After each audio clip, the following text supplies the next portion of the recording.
Assalamualaikum warahmatullahi wabarakatuh. Gimana nih kabarnya semua? Semoga kita semua selalu dalam lindungan Tuhan Yang Maha Esa ya. Amin. Oke, kali ini kita masuk ke dalam materi selanjutnya, yaitu tentang lembaga keuangan.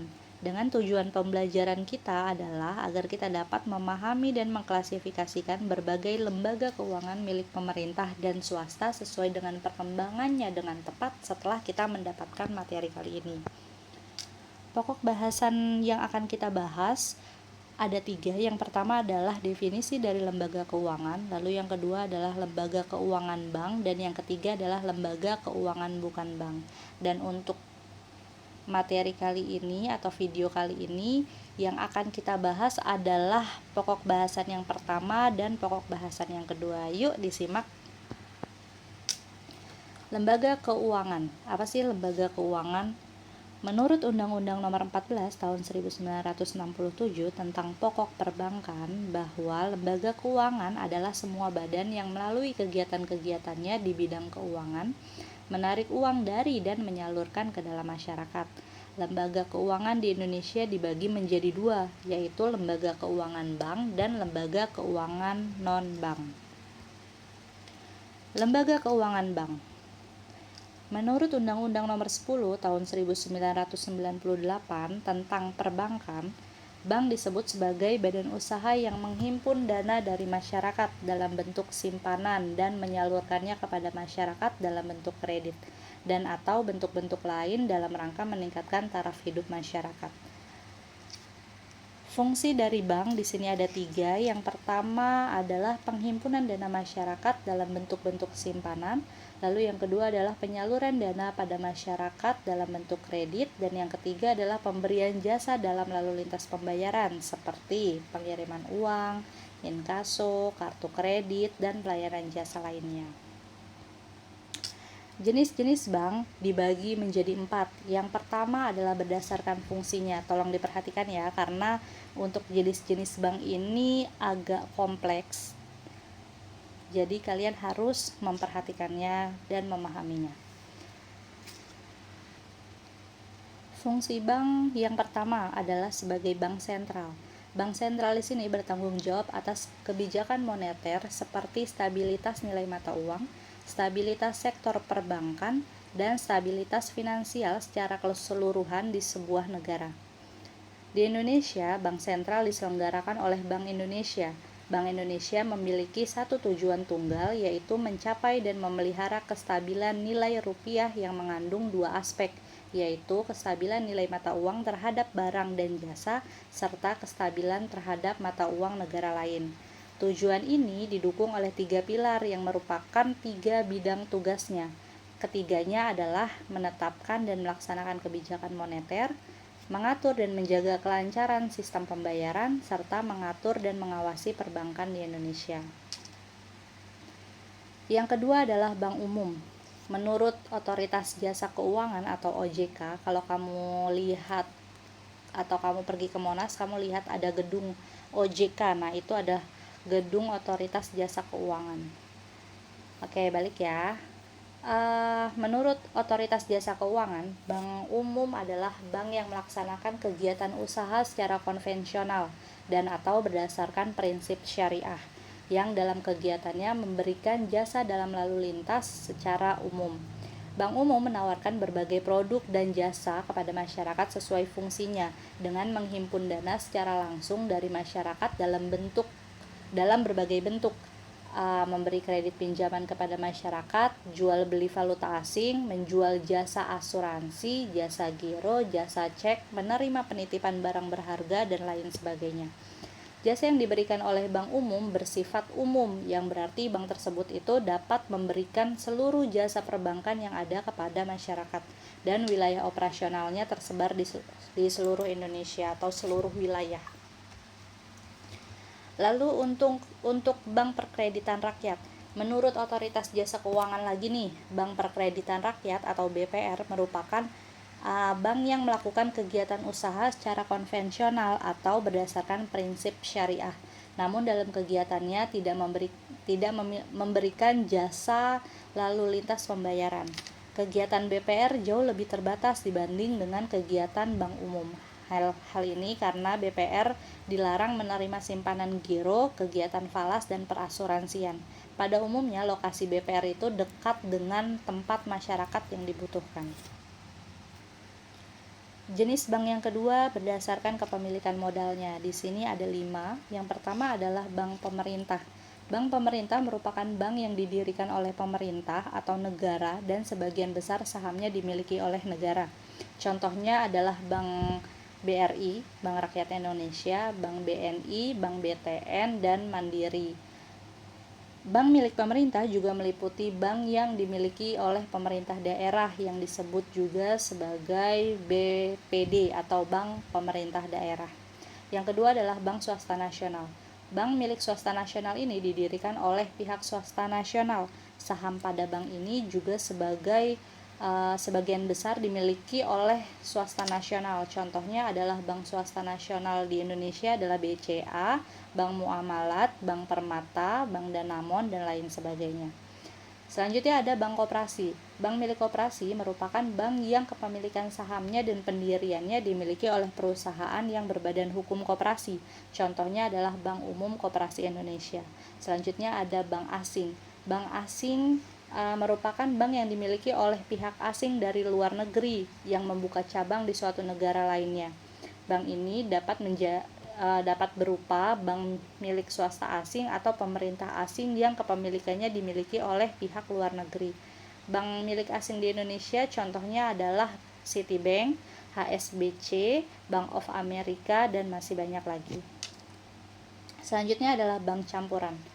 Bank milik campuran merupakan bank yang kepemilikan sahamnya bercampur antara pihak asing dan pihak swasta nasional. Namun, kepemilikan saham tersebut didominasi oleh warga negara tempat bank tersebut didirikan. Contohnya dari bank campuran di Indonesia adalah Rabobank, terus ada Bank DBS, ada Bank Kapital Indonesia, dan masih banyak lagi. Yang ketiga adalah berdasarkan statusnya. Bank dibagi menjadi 2, yaitu bank devisa dan bank non-devisa. Untuk bank devisa, bank ini merupakan bank yang dapat berinteraksi ke luar negeri dan berinteraksi berhubungan dengan mata uang asing secara keseluruhan. Dalam bank devisa ini, daripada bank non-devisa, untuk produknya lebih lengkap. Contohnya untuk bank devisa yaitu Bank Mandiri, BCA, BRI, dan lain-lain. Produk dari bank devisa adalah giro, itu dalam mata uang rupiah atau dalam bentuk valuta asing. Lalu ada deposito, sama seperti giro, ada letter of credit, ada travel check, ada transfer ke dan luar negeri, ada forex exchange, dan sebagainya. Lalu untuk bank non devisa di sini masih terbatas pada transaksi dalam negeri dan atau mata uang rupiah saja, dan belum memiliki izin atau mendapatkan izin layaknya seperti bank devisa. Syarat untuk bank non devisa menjadi bank devisa yaitu memperoleh keuntungan 2 tahun secara berturut-turut. Contoh dari bank swasta non devisa adalah Bank Mayora, Bank Mitra Niaga, Prima Master Bank. Oke, yang terakhir adalah bank berdasarkan cara menentukan harganya. Di sini dibagi menjadi 2. Yang pertama adalah bank konvensional. Kalian mungkin pernah dengar atau sering dengar di video kali ini bank konvensional, bank syariah. Nah, apa sih bank konvensional dan apa sih bank syariah? Diperhatikan ya. Oke, bank konvensional merupakan bank yang kegiatan usahanya memberikan jasa dan lalu lintas keuangan secara umum sesuai ketentuan yang telah ditetapkan.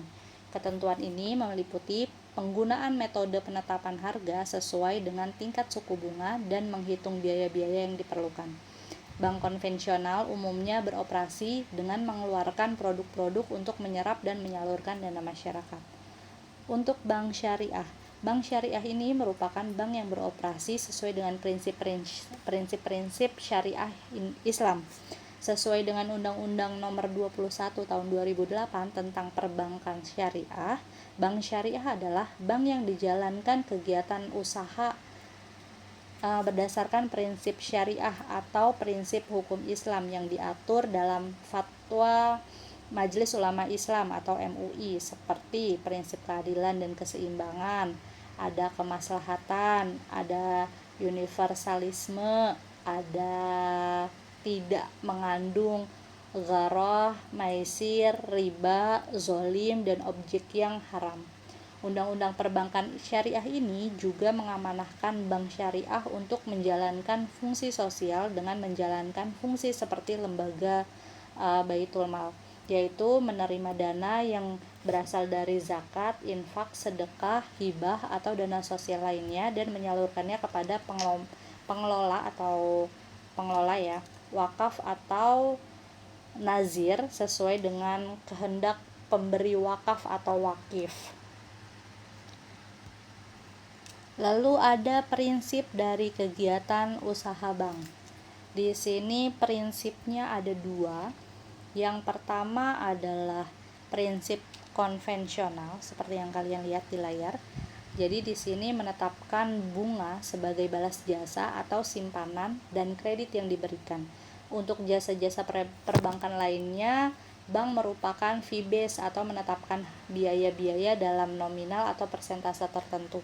Kalau prinsip syariah dia mudorobah, yang merupakan prinsip bagi hasil, prinsip penyertaan modal, dan prinsip jual beli. Ada juga ijaroh, berarti urusan sewa menyewa yang jelas, manfaat dan tujuannya yang dapat diserah terimakan dan boleh diganti dengan upah yang telah disepakati. Ada juga ijaroh wa iktina, adalah pembiayaan barang modal dengan adanya pilihan pemindahan kepemilikan atas barang yang disewa dari pihak bank oleh pihak lain. Bagaimana dengan produk-produk bank? Produk-produk bank yang pertama adalah simpanan. Di sini simpanan dibagi menjadi 3. Yang pertama adalah simpanan giro. Pengertian dari giro menurut Undang-Undang Perbankan Nomor 10 Tahun 1998 adalah simpanan atau dana pihak ketiga di mana penarikannya dapat dilakukan setiap saat dengan menggunakan media, yaitu cek, biliet giro dan sarana perintah pembayaran lainnya. Lalu yang kedua adalah simpanan tabungan. Di sini tabungan adalah simpanan yang penarikannya hanya dapat dilakukan menurut syarat tertentu yang telah disepakati, tetapi tidak dapat ditarik dengan cek, biliet giro, dan atau alat-alat lain yang dipersamakan dengan itu. Lalu ada simpanan deposito. Apa sih simpanan deposito? Adalah uang yang disimpan dalam rekening. Deposito biasanya memiliki jangka waktu tertentu yang mana uang itu atau uang yang di dalamnya tidak bisa ditarik oleh nasabah. Deposito baru bisa dicairkan sesuai dengan tanggal jatuh temponya. Biasanya deposito mempunyai jatuh tempo itu tanggal 1 jatuh temponya itu 1, 3, 6 atau 12 bulan seperti itu. Selanjutnya adalah produk bank yang kedua adalah kredit. Yang ketiga adalah jasa-jasa bank lain. Oh ya, untuk kredit seperti yang ada di layar kamu, dia memiliki analisis 5C, ada karakter, kapital, capacity, kapital, kolateral, dan kondisional. Selanjutnya adalah jasa-jasa bank lainnya. Di sini ada jasa transfer seperti yang sudah kita ketahui ya pada umumnya. Lalu ada jasa clearing. Apa sih jasa clearing? Di sini adalah sarana yang digunakan oleh bank untuk menjalankan fungsinya, yaitu untuk mempermudah penyelesaian transaksi antar bank. Kayak link gitu ya, ATM link gitu. Selanjutnya adalah jasa jual beli valuta asing. Ada jasa kartu bank, ada jasa safe deposito, ada jasa bank garansi, ada jasa jual beli travel check. Nah, di sini travel check ini adalah alat pembayaran semacam cek yang diciptakan untuk orang yang berpergian dan dapat diuangkan dalam kantor bank yang mengeluarkan atau pada pihak yang ditunjuk. Selanjutnya, untuk jasa yang lainnya adalah jasa pembukaan dan pelayanan letter of credit. Selanjutnya ada jasa inkaso yang tadi udah disebutin di awal ya. Apa sih inkaso? Jadi inkaso di sini adalah semua layanan bank untuk menagih pembayaran atas surat atau dokumen berharga kepada pihak ketiga di tempat atau kota lain di dalam negeri dalam rangka penyelesaian pembayaran tagihan. atau piutang berupa surat atau dokumen berharga yang dapat diproses adalah wesel, cek, biliet giro, kwitansi, surat promes atau aksep, dan hadiah undian. Oke, untuk materi lembaga keuangan bank cukup sampai di sini. Semoga kalian bisa memahami video kali ini. Jika kalian belum paham, kalian bisa mereview kembali, mendengarkan kembali, memahami kembali apa yang ada dalam video ini. Untuk pertemuan yang akan datang, kita akan membahas tentang lembaga keuangan bukan bank. Pengertiannya apa sih, lalu bentuk-bentuk dari lembaga keuangan bukan bank itu seperti apa, jenis-jenisnya, dan sebagainya. Oke, sampai di sini pertemuan kita. Terima kasih telah menyaksikan. Assalamualaikum warahmatullahi wabarakatuh.